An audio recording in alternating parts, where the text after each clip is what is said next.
There's a new report out by the U.S. Public Interest Research Group, and what they did is took a look at all different financial institutions that were saved by the U.S. taxpayer in 2008 when the Great Recession happened, and we rushed in and bailed them out.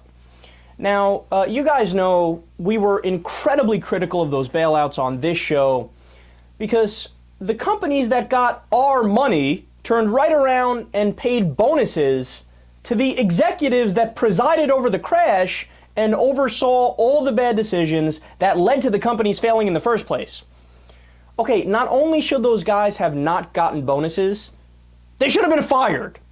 I mean, that's pretty clear. If you're the one that oversees the crashing and burning of your company, that's usually a fireable offense. Now, they also took our money and remodeled offices, as well as buying new corporate jets. Every single thing that you would say shouldn't be allowed if they take the bailout, they did all those things anyway.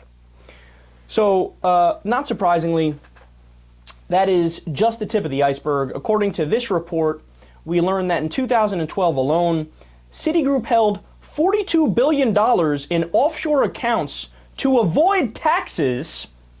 In total, Citigroup has avoided paying about $11.5 billion in taxes.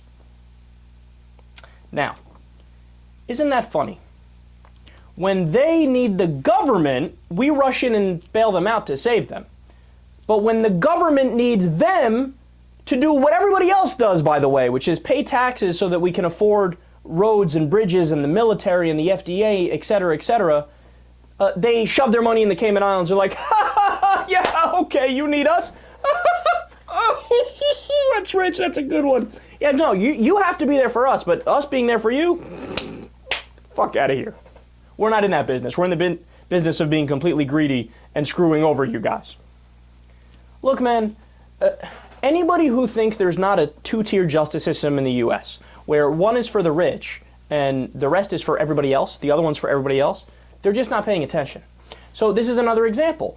When it comes to taxes, have you ever realized that if a corporation or a rich person doesn't pay their taxes, it's called using a tax haven. But if you don't pay your taxes, it's called tax evasion, and you're a tax cheat, and you go to jail. Whereas if it's Citigroup or if it's Mitt Romney, well, they get to run for president and they get to hold meetings with top politicians and they have reports done about it, and the politicians sit around and go, what, did something wrong? Did something bad happen? Oh no, Citigroup's allowed to rob you and take your taxpayer dollars and stash it off in the Cayman Islands and keep it all for themselves. They're allowed to do that. You're not, though. You go to jail if you do that. Look, the reason why this corruption exists is because all of the different financial institutions, Citigroup included, they pay money to the politicians to run their campaigns. So when the politicians get in office, what do you think? They just took that money and expected nothing in return? That Citigroup didn't expect anything in return when they gave the money?